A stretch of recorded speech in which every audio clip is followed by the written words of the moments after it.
ఓం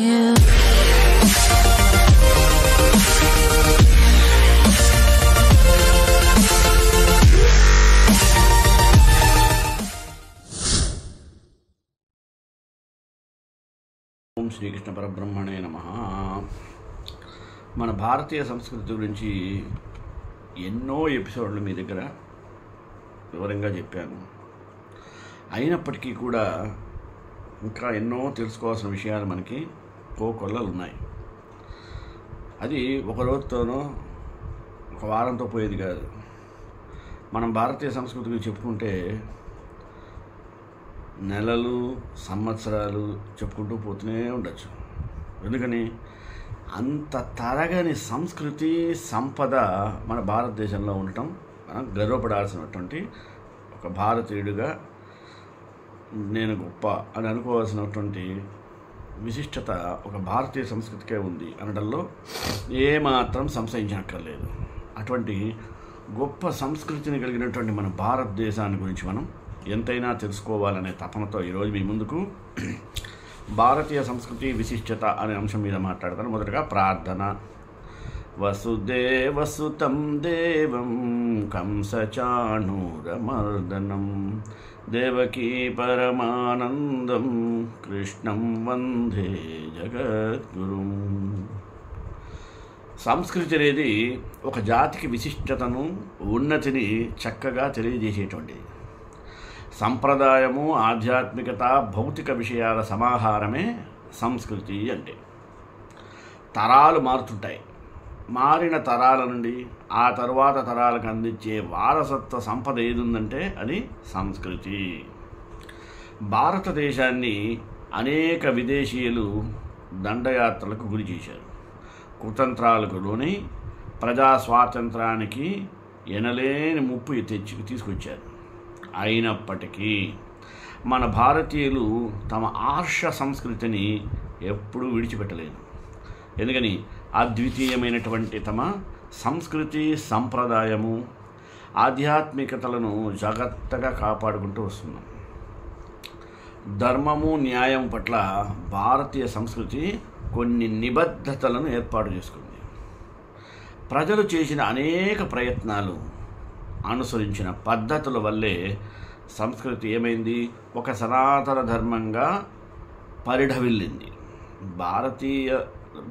భారతీయులు అనేక భాషలు మాట్లాడతారు, అనేక కళారీతులు, అనేక విధమైన ఆహారపు అలవాట్లు, మరి వేషధారణలు, భిన్న మతాలు, కులాలు, ఇలా రకరకాలుగా ఉండేటువంటిది. అందుకనే దీన్ని భారతీయుల్ని ఒక జంతు ప్రదర్శనశాల అని వర్ణించారు. అంటే ఇక్కడ ఒకటి అంటే ఏం లేదు, భిన్నత్వంలో ఏకత్వం ఉండటమే భారతీయ సంస్కృతి గొప్పతనం. మన సంస్కృతిలో వేదాలు, వేదాంగాలు, ఉపనిషత్తులకు ప్రధాన పీట వేసింది. ఆధ్యాత్మికత, సంగీత, సాహిత్యాలు, లలిత కళలు చక్కటి భూమికను పోషించాయి. కథక్, మణిపురి, ఒడిస్సీ, కూచిపూడి, భరతనాట్యం, మోహన్ నాట్యం, కథాకళి, ఒడిస్సీ మొదలైనటువంటి నాట్య రీతుల్లో భారతీయత, నాగరికత అత్యున్న స్థాయిలో వెల్లివిరిసి మానసిక, ప్రాణ, జీవన రంగాలకు హేతుబద్ధతను కల్పించింది. భారతదేశ సరిహద్దులు, నదీనదాలు, సముద్రాలు, వాటి యొక్క విశిష్టత, పురాణ ఇతిహాసాలు, దైవలీలలు, ఎందరో విశిష్ట వ్యక్తుల ఆధ్యాత్మిక ప్రవచనాలు, మన యొక్క ఋషి పరంపర, భారత, భాగవత, రామాయణ, మహాభారత్, భగవద్గీతలు, ఖురాన్, బైబిల్ గ్రంథాలలోని విషయాల విశిష్టత కలగలిసినటువంటిది మన సంస్కృతి. ఇవన్నీ భారతీయ సంస్కృతికి అద్దం పడతాయి అంటల్లో సంశయం లేదు. ప్రాంతాలు మారిన సంస్కృతి మారదు. వివిధ ప్రాంతాల సంస్కృతి వారి ప్రజల జీవన విధానాన్ని మనకి తెలియజేస్తాయి. నాగరికత, సంస్కృతి సులభంగా మార్పు చెందడానికి అవకాశం ఉంది. ఆటవిక సంస్కృతిలో మార్పు చాలా కష్టం. ఆత్మానందం కోసమే మానవుడు నిరంతరం శ్రమిస్తాడు. ఆధ్యాత్మిక ఆలోచన సరళీ లక్ష్యం ఆత్మశోధనే. ఆధ్యాత్మిక చింతన మనకు సనాతన ధర్మాన్ని సూచిస్తుంది. ప్రతి తరం గుండె చప్పుడు వివిధ రీతుల్లో ప్రభావితం చెందటం ఆ తరాల యొక్క సంస్కృతి. భారతీయుల యొక్క నాగరికత, వారి సామాన్య జీవన విధానం, నాగరిక లాక్షణికత, సాంప్రదాయం భారతీయ సంస్కృతికి ఆధారమైనటువంటి భారతీయ తత్వాన్ని, భారతీయుల ఐకమత్యాన్ని తెలియజేస్తాయి. ఇవన్నీ వారి సంస్కృతిలో భాగాలు. విజ్ఞాన అభివృద్ధి విద్యుత్ వేగంతో విజృంభిస్తున్నటువంటి నేటి యుగంలో విజ్ఞాన విశేషాలు, అభివృద్ధి, ఆచార సంప్రదాయాలు కలగలిసి ఉండటం గొప్పతనం. భావితరాల వారికి కూడా ఈ విజ్ఞానాన్ని అందించడం జరుగుతుంది. అటువంటి మహత్తర మార్పే సంస్కృతి. గత కాలంలో ఒక్కొక్క రాజవంశీకులు వారికి తగిన సంస్కృతిని ఆచరించారు. అనేక ఉద్యమాలకు కూడా భారతీయ సంస్కృతి యొక్క ప్రభావం ఎంతగానో తోడ్పడింది. అనేక నాగరికతలు, అనేక కళలు భారతీయ సంస్కృతి వరప్రసాదాలే అని చెప్పవచ్చు.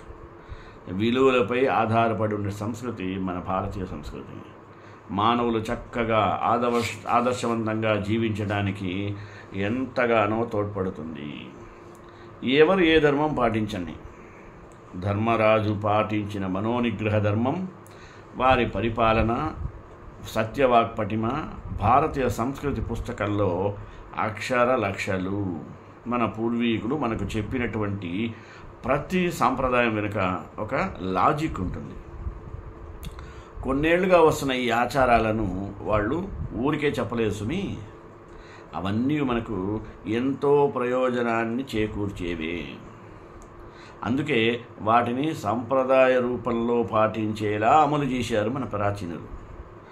ఇప్పుడు మన భారతీయులు అనుసరించే కొన్ని సాంప్రదాయాలు, వాటి వెనుకున్న కూడా లాజిక్ గురించి తెలుసుకుందాం. మొదటగా, పూర్వకాలంలో మగవాళ్ళు చాలా కష్టపడేవాళ్ళు, శారీరకంగా చాలా పనులు చేసేవాళ్ళు. కానీ మహిళలు కేవలం ఇంటి పనికే పరిమితమయ్యేవాళ్ళు. ఇలా ఎలాంటి శారీరక శ్రమ లేకుండా ఇంట్లోనే ఉండటం వలన మహిళలు ఎక్కువగా హై బీపీతో బాధపడేవాళ్ళు. కాబట్టి మహిళలు ఇలాంటి ఆరోగ్య సమస్యలకు దూరంగా ఉండాలని భావించిన మన పూర్వీకులు వాళ్ళ చేతికి ఏం చేశారంటే గాజులు వేసుకునే సంప్రదాయాన్ని తీసుకొచ్చారు. చూడండి, మనం చాలామంది ఇప్పుడు చూసినట్టయితే యువతరంలో గాజులు వేసుకోవడం నామూషిగా భావిస్తారు. కానీ దాని ప్రయోజనం తెలిస్తే నేను అనుకోవటం ఈ వీడియో చూసినప్పటి నుంచి తప్పకుండా ధరిస్తారు. చూద్దాం.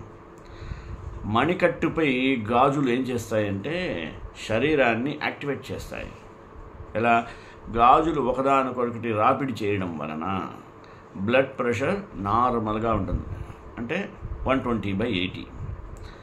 గాజుల ద్వారా చర్మానికి ఎలక్ట్రిసిటీ అందుతూ ఉంటుందన్నమాట. తర్వాత చిన్న పిల్లలకు చెవులు కుట్టించే సాంప్రదాయం అందరూ పాటిస్తారు. చిన్నపిల్లలకు ఏడుపు తెప్పించేటువంటి ఈ సాంప్రదాయం ఉందే, దీని వెనుక ఆక్యుపెంచర్ ట్రీట్మెంట్ దాగుంది సుమి. అందుకే ఈ ఆచారాన్ని ప్రతి ఒక్కరూ పాటిస్తారు. మన భారతదేశంలో చాలా ప్రాంతాల్లో అమ్మాయిలకు అబ్బాయిలకు ఇద్దరికీ చెవులు కుట్టించడం ఆనవాయితీ. చెవుల బయట వైపు చాలా ఆక్యుపెంచర్ పాయింట్స్ ఉంటాయి. ఇవేం చేస్తాయి? అస్తమానం చేయడానికి చాలా ఉపయోగపడతాయి. అందుకే ఈ సాంప్రదాయం తీసుకొచ్చారు మన పూర్వీకులు.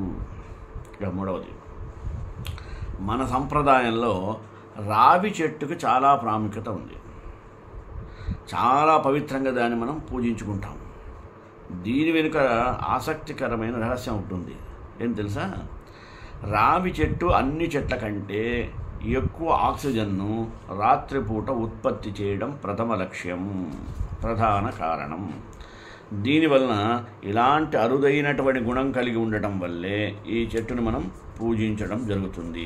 దానివల్ల స్వచ్ఛమైనటువంటి ఆక్సిజన్ గ్రహించవచ్చు అనే ఉద్దేశంతో ఈ చెట్టుకు పూజలు చేసే సంప్రదాయాన్ని మన పూర్వీకులు తీసుకొచ్చారు. తర్వాత పెళ్ళైన మహిళలు చూడండి, కాళ్లకు మట్టెలు ధరిస్తారు. ఇది మన సంప్రదాయంలో ఒక భాగం. చాలా వరకు పెళ్ళైన మహిళలంతా ఈ పద్ధతి పాటించి తీరుతారు. ఈ కాలి మెట్టెల వెనక అదేం చేస్తారు, కాలి 2వ వేలుకే ధరిస్తారు. బాగా గుర్తుంచుకోండి, బొటన వేలుకో చిటికిన వేలు కాదు. కాలి 2వ వేలుకు మట్టెలే ఎందుకు అక్కడ ధరించాలి అంటే, ఈ 2వ వేలు ఉందే ఇది గర్భాశయానికి గుండెకు కనెక్ట్ అయి ఉంటుంది. ఎక్కడెక్కడ భగవంతుడు లింక్ పెట్టాడు చూడండి. ఈ మట్టెలు ధరించడం వల్ల రక్త ప్రసరణ సజావుగా జరిగి ఋతుక్రమ పద్ధతిలో ఉండేలా చేస్తుంది. వెండి మట్టెలను ధరించడం వలన రక్త ప్రసరణ సజావుగా జరుగుతుంది. అలాగే ఋతుక్రమాన్ని ఒక సక్రమమైన రీతిలో వచ్చేటట్లుగా చేస్తుంది.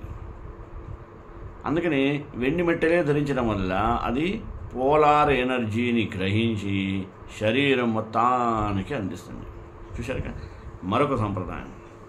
ఇప్పుడు గుళ్ళల్లో గంటలు కొడుతుంటారు.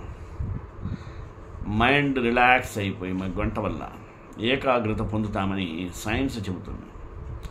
ఈ గంటలు కొట్టినప్పుడు ఉత్పత్తి అయ్యేటువంటి శబ్దం ఉందే, అది మెదడుకు చెందినటువంటి ఎడమ కుడివైపు భాగాలను ఉత్తేజపరుస్తుంది. ఒక్కసారి గంట కొడితే 7 శబ్దాలు వస్తాయట. గమనించి చూడండి, సప్తస్వరాలు, అందుకే పేరు వచ్చింది. ఇవేంద్ర అంటే శరీరంలోని 7 చక్రాలను ఉత్తేజపరుస్తాయి. దానివల్ల ఏమవుతుంది, నెగటివిటీని తొలగిస్తాయి. అలాగే గంట తయారు చేయడానికి ఉపయోగించిన లోహం వైబ్రేషన్స్ని ఉత్పత్తి చేస్తుంది. ఇది గాలిలోని బ్యాక్టీరియా క్రిములను నశింపజేస్తుంది. ఇంకా మరొకటి, భూమికి గురుత్వాకర్షణ శక్తి ఉన్నట్టే మనుషుల శరీరానికి కూడా ఉంటుందట. మనం నిద్రపోయేటప్పుడు ఇది రివర్స్ పొజిషన్లో మారుతుంది. దానివలన బ్లడ్ ప్రెషర్ సమస్యలు కానీ గుండె సమస్యలు కానీ ఎదురవుతాయి. అలాగే శరీరం కూడా కొంత ఇనుము కలిగి ఉంటుంది, ఐరన్ అంటారు. ఉత్తరం వైపు తల పెట్టుకొని పడుకున్నప్పుడు ఈ ఇనుము ఏమవుతుందంటే మెదడు దిశగా వెళ్ళి తలనొప్పికి కారణమవుతుంది.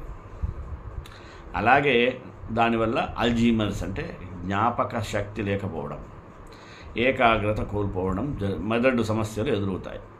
అందుకనే మన పూర్వీకులు అప్పటికే బాగా లాజిక్గా ఆలోచించి అటువైపు తలపెట్టి పడుకోకూడదు, దక్షిణం వైపు తలపెట్టి పడుకోండి అని చెప్పడంలో కారణం. తరువాత కుంకుమ, పసుపు, నిమ్మ, మెర్కురీ మెటల్తో తయారు చేస్తారు. దీన్ని ధరించడం వలన రక్తపోటుని కంట్రోల్ చేసి లైంగిక సామర్థ్యాన్ని మెరుగుపరుస్తుంది. మెర్కురీ ఏం చేస్తుంది, ఒత్తిడిని తొలగిస్తుంది. తర్వాత మన సంప్రదాయాల మొదటి నమస్కారం కదా.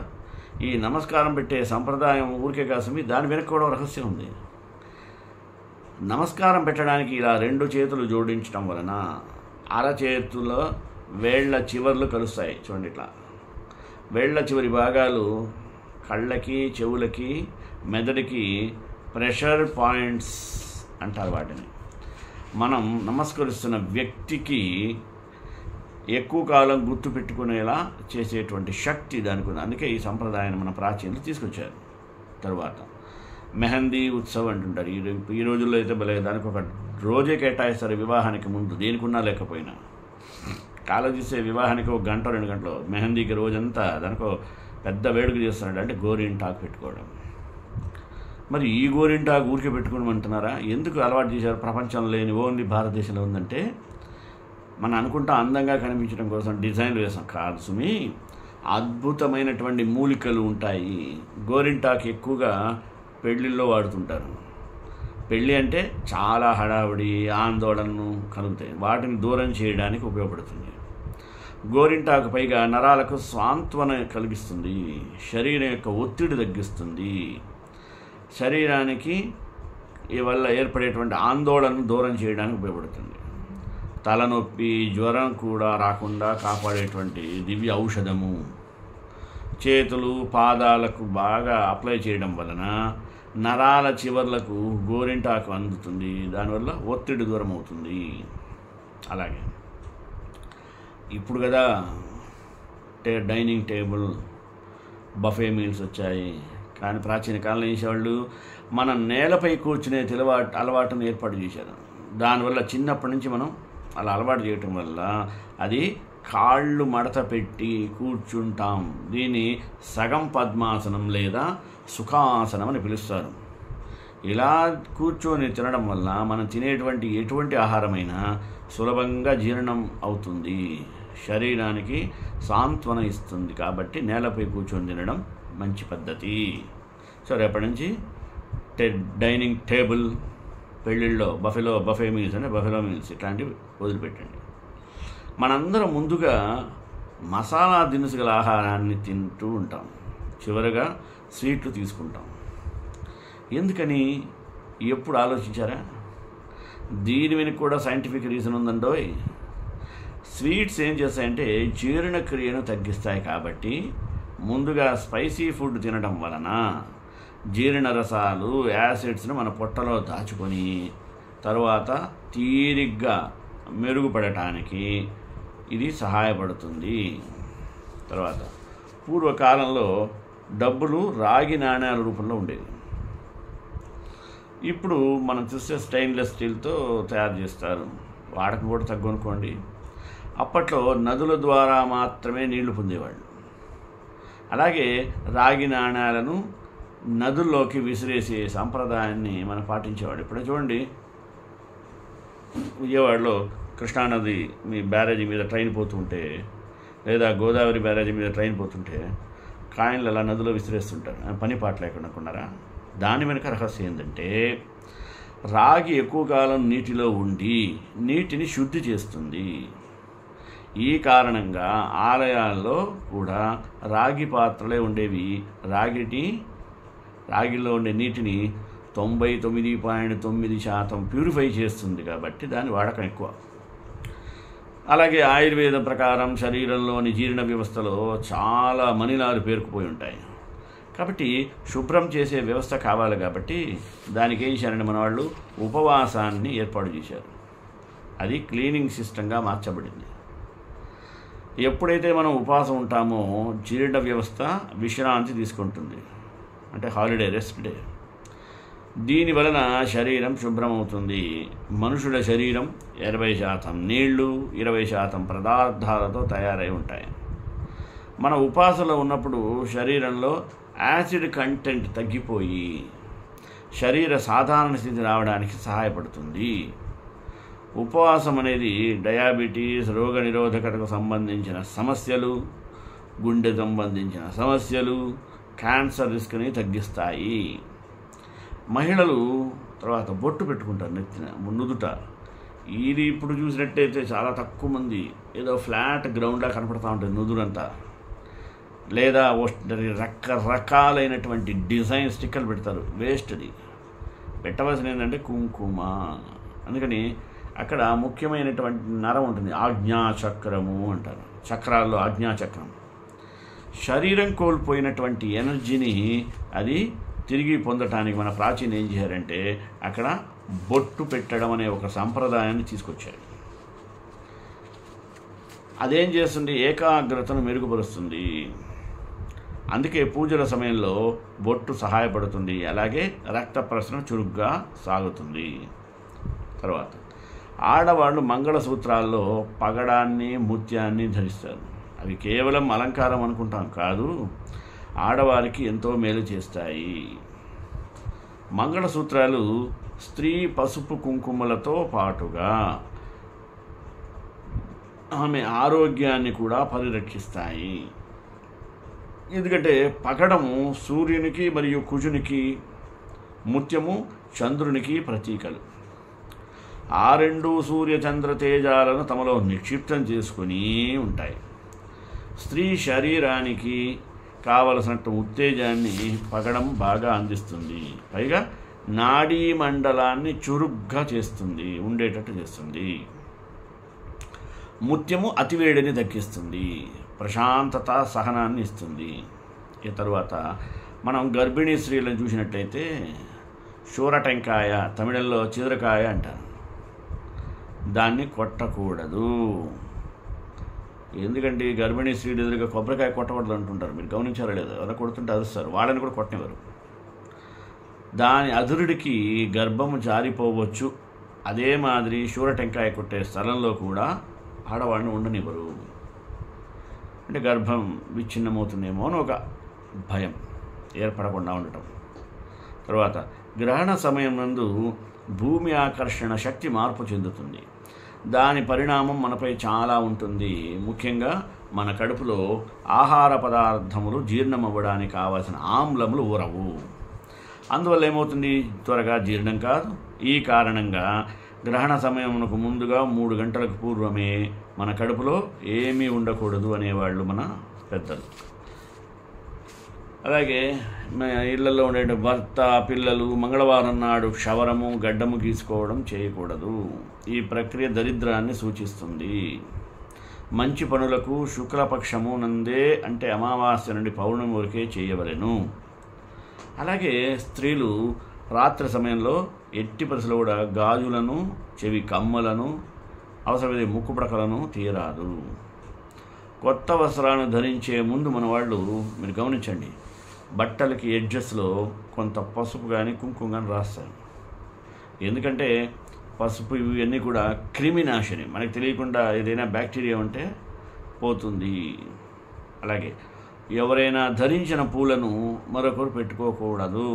అయితే ఈ మధ్య కాలంలో మనం చూసినట్టయితే ఈ పని చాలా చోట్లలో సహజమైపోయింది అనుకోండి.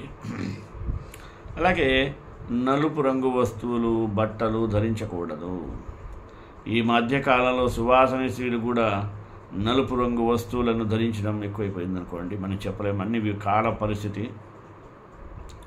ఇక చూస్తే ఉప్పు, మిరప, చింతపండు ఈ మూడిటిని ప్రత్యక్షంగా డైరెక్ట్ ఎవరి చేతికి ఇవ్వకూడదు, ఎవరి చేతి నుంచి తీసుకోకూడదు. కింద పెట్టండి అని చెప్పి మనమే తీసుకోవాలి. అలాగే ఈ మధ్యకాలంలో దౌర్భాగ్యం, చేతితో ఉప్పు వడ్డించడం చాలా చోట్ల గమనిస్తాము. ఇది సరైనది కాదు. ప్రతిరోజు భోజనం ముందు కాకి అన్నం పెట్టడం ఆనవాయితీ, గమనించారు లేదు? అంటే కాకి పెట్టడం అంటే పితృదేవతలకు ప్రీతి కలిగించడం అని అర్థం. కాకి మనం భోజనం చేయటకు ముందు పెట్టాలి, మరి చేసిన తర్వాత మిగిలింది కుక్కకు పెట్టాలి. ఇది ప్రస్తుత విపరీత ధోరణిలో ఉందనుకోండి. అలాగే కొబ్బరికాయ చిప్పను తాంబూలమిగా ఇచ్చేటప్పుడు 3 కళ్ళు ఉండే భాగము మనం ఉంచుకోవాలి, మిగతా భాగాన్ని ఇతరులకు ఇవ్వలేను. చూడండి, గుళ్ళల్లో కొట్టినప్పుడు బాగా అర్థం చేస్తుంది. పంతులు గారు సగం ఇచ్చేది, ఆ వెనక భాగం ఇచ్చాడంటే ఆయన సాంప్రదాయం తెలిసినవాడు. ఏది పడితే అది ఇచ్చాడంటే వాడి సాంప్రదాయమే తెలియని అర్థం. ఇది గుర్తుపెట్టుకోండి బాగా. అలాగే స్త్రీలు ఎప్పుడు జుట్టు విరబోసుకొని ఉండకూడదు. ఇది జ్యేష్ఠాదేవి స్వరూపము. ఇంటిలో మంగళం జరుగుటకు విఘ్న కారణం అవుతుంది. ఈ చర్య ప్రతి గృహంలో ఇప్పుడు తప్పనిసరిగా అయిపోయింది అనుకోండి. జుట్టు ముడివేసే సంప్రదాయం పోయి కొరివి దెయ్యంలాగా, ఆటవిక రాక్షసుల్లాగా ఆ జుట్టుని ఇలా విరబోసుకొని ఇలా ఇలా అనుకుంటూ ఉండటం చూస్తుంటాం. అది మన దౌర్భాగ్యం, ఏం చేయలేం. తల్లిదండ్రులు ఇవన్నీ నేర్పించకపోతే పిల్లలు అలా పెడదారిన పెట్టడానికి అవకాశం. శుక్రవారం నాడు కానీ జీతం రాగానే కానీ ఆ డబ్బుతో మొట్టమొదటిసారి ఉప్పు కొనండి. ఈ చదిపోయిన డబ్బులు చేరడానికి అవకాశాలు ఎక్కువగా ఉంటాయి. కాలిపై కాలు వేసుకొని కూర్చోవడము, లేదా కొంతమంది కాళ్ళు అసమానం ఆడిస్తూ ఉంటారు, లేదా ఒంటి కాలుతో నిలవడం, స్థిరంగా నిలవక ఊగుతుండడం లాంటి పనులు ఎప్పుడు చేయకండి. ఇందువలన ఒకటి దరిద్రానికి కారణం, మరొకటి ఆ ప్రదేశాలు బలహీనమై త్వరగా విరుగుటకు అవకాశాలు ఎక్కువ. అలాగే ఎప్పుడు కూడా ఇచ్చి పుచ్చుకోవడానికి కుడి చేతిని అలవాటు చేసుకోండి అండి, ఎడం చేత్తో ఇవ్వకండి, ఎడం చేత్తో తినకండి. సుమంగళి స్త్రీలు రాత్రి వేళల యందు ఏదైనా కోపాలు వచ్చి తాపాలు వచ్చినా అలగండి. ఆహారం తీసుకోవడం మానకండి, ఆహారం లేకుండా నిద్రించకండి. ఇంకా మొగుడి మీద కోపం వస్తే 2 ముద్దలు ఎక్కువ తినండి, ఆయన కూడా లేకుండా పెట్టండి, నష్టమేం లేదు. ఇంకా స్త్రీలు బహిష్టు సమయంలో పూలను శిరస్సు యందు ధరించరాదు. పూలు వాకిట్లో అమ్మడానికి వస్తే నాకు వద్దు అని చెప్పరాదు, రేపు తీసుకుంటాను అని అనాలట. ఎప్పుడు మన నోటి నుండి పీడ, దరిద్రం, శని, పీనుగ, కష్టం అనే పదాలు ఎప్పుడూ ఉపయోగించకూడదు. జనరల్గా మనిషి కోపరాగానే వాడి పీడ ఎప్పుడు విరగడవుతుందో ఇట్లా చచ్చి ఇంటికి పట్టిన దరిద్రం, ఇంటికి పట్టిన శని ఇలా తిడుతూ ఉంటారు. ఇవన్నీ నిందారోపణ చేయరాదు. ఇంటిలో దుమ్ము, ధూళి, సాలెగూడు కట్టడం లాంటివి దరిద్రానికి హేతువులు. అంటే రోజు ఇల్లు బూజు దులకపోతే వచ్చేవి అన్నీ. అందుకని 10 రోజులకు ఒకసారి మంగళ శుక్రాలు కాకుండా శుభ్రంగా బూజు దులపండి. భారతీయ స్త్రీలు మెట్టెలు ధరించడం ఒక సాంప్రదాయం అయితే, మెట్టెలు ధరించడానికి అందులోనూ కాలి 2వ వేలుకు ధరించడానికి కూడా చక్కని కారణాలు మనం చెప్పాము ఇంతకుముందే. అందుకని ఇది చాలా ఉన్నతమైనటువంటి ప్రక్రియ. దీన్ని ఆచరిద్దాం. గర్భాశయం కూడా దానివల్ల దృఢంగా ఉంటుంది. రక్త ప్రసరణ బాగా నియంత్రించి శరీరం యొక్క క్రియలన్నీ కూడా సక్రమంగా జరిగేట్టు చేసి ఆరోగ్యంగా ఉండేలా చేస్తుంది. అలాగే మనం చూసినట్టయితే మన ప్రాచీన సంస్కృతిలో ప్రతిదానికి ఒక అర్థం చెప్పారు. మన ఇంటిలో డబ్బుల బీరువాలో లాకర్స్ ఉంటాయి చూడండి, మరియు రోజు వాడే డబ్బుల పర్సులో మన వీళ్ళని బట్టి 10, 100, 1000 ఏ నోటైనా పెట్టుకోవాలి, ఎంటీగా ఉండరాదు అంటాడు. అందుకే మన వాడు చూడండి పర్సు ఖాళీ చేయకుండా ఏదో రూపాయో 2 రూపాయలు పెడతాడంట. ఇప్పుడంటే మినిమం 50, 100 పెట్టచ్చు అనుకోండి. బీరువా ఖాళీ చేయరు, ఏదో రూపాయి మూల పడేస్తుంటారు. కారులో పోయి చూడండి, చిల్లరంతా కారు డాష్ బోర్డ్లో ఉంటాయి. ఆ నోటును ఎప్పుడు ఖర్చుకు పడరాదు. ఇలా చేయడం వలన అదృష్టం కలిసి రావడానికి సంకేతాలు ఏర్పడతాయి. మన శాస్త్రం తరించడానికి కన్యాదానం చేసేటప్పుడు కన్యాదాత ముందు దశదానములను చేసి ఆ తరువాత వధువు చేతిలో కొబ్బరి బోండం, మంచి గంధపు చెక్క, మంచి గుమ్మడికాయ పెట్టి దానాన్ని చేస్తే సాలంకృతముగా కన్యాదానం చేసిన ఫలితం వస్తుంది. ప్రపంచంలో అత్యధిక జనాభా కలిగిన దేశాల్లో మన దేశం ఒకటి. భారతీయ సంస్కృతిని తరచూ పలు విభిన్న సంస్కృత సమ్మేళనంగా పిలుస్తారు. ఇది భారత ఉపఖండం మొత్తం వ్యాపించింది. అంటే 5000 సంవత్సరాలకు పూర్వం నుండే భారతీయ సంస్కృతి ఉన్నట్టుగా చరిత్రకారులు చెబుతారు. ఇది అనేక వేల సంవత్సరాల పురాతనమైన చరిత్రచే ప్రభావితం చెందబడింది మరియు మలచబడింది. భారతదేశ చరిత్ర మొత్తంలో భారతీయ సంస్కృతి, ధార్మిక మతాలచే బాగా ప్రభావితం చేయబడి ఉంటాయి. అయితే భారతీయులు భారతీయ తత్వశాస్త్రము, సాహిత్యము, వాస్తు, శిల్పకళ, సంగీతమును రూపొందించడంలో చాలా చక్కటి ఘనతను మన భారతీయులు ఏనాడో సాధించారు. గ్రేటర్ ఇండియా భారతీయ సంస్కృతి యొక్క చారిత్రక పరిధి అనేది భారతీయ ఉపఖండానికి మించింది. ఇది ముఖ్యంగా హిందూ మతము, బౌద్ధ మతము, వాస్తుశాస్త్రము, శిల్పశాస్త్రము, భవన నిర్మాణ శాస్త్రము, పరిపాలన, వ్రాత వ్యవస్థలు, కామన్ ఎరా, ప్రారంభ శతాబ్దాలలో ప్రయాణికులు, సముద్ర వ్యాపారాలు, సిల్క్ రోడ్ ద్వారా ఆసియాలోని ఇతర ప్రాంతాలకు వ్యాప్తిని చెందించారు. అలాగే గ్రేటర్ ఇండియా పశ్చిమాన హిందూ కుష్, పాపిర్ పర్వతాలలో గ్రేటర్ పర్షియాతోనూ కలిసి విస్తరించి ఉన్నది మన భారతదేశం. అనేక శతాబ్దాలుగా బౌద్ధులు, హిందువులు, ముస్లింలు, జైనులు, సిక్కులు మన భారతదేశంలోని వివిధ గిరిజన ప్రజల మధ్య వివిధ సంస్కృతుల గణనీయమైన కలయికను కలిగి ఉంది. భారతదేశం హిందూ మతం, బౌద్ధ మతం, జైన మతం, సిక్కు మతం, ఇతర మతాల యొక్క జన్మస్థలము మన భారతదేశమే. బాగా గుర్తుంచుకోండి. వీటిని సమిష్టిగా భారతీయ మతాలు అని పిలవచ్చు. నేడు హిందూ మతం, బౌద్ధ మతం వరుసగా 3, 4 అతిపెద్ద మతాలుగా ఉన్నాయి. భారతీయ మతాలను ఆరాధించి ఆచరించి అనుచరులు అయినటువంటివి హిందువులు, సిక్కులు, జైనులు, బౌద్ధులు భారతదేశంలో 80 నుంచి 82% జనాభా ఉన్నారు. ప్రపంచంలోని అత్యంత ఆరాధనతో కూడినటువంటి మతము మన సంస్కృతి, భారతీయ సంస్కృతి. ఈ మతాలు అనేక మంది ప్రజల జీవితంలో కేంద్ర స్థానంలో ఉండి ఒక నిర్ణయాత్మకమైనటువంటి ఒక నిశ్చయాత్మకమైనటువంటి పాత్రను పోషించి అవి మనకి ప్రభావితం కలుగజేస్తుంది. భారతదేశం ఒక లౌకిక హిందూ మెజారిటీ దేశమైనప్పటికీ ఈ దేశంలో అతిపెద్ద ముస్లిం జనాభాను కూడా కలిగి ఉండటం చెప్పుకోదగ్గ అంశం.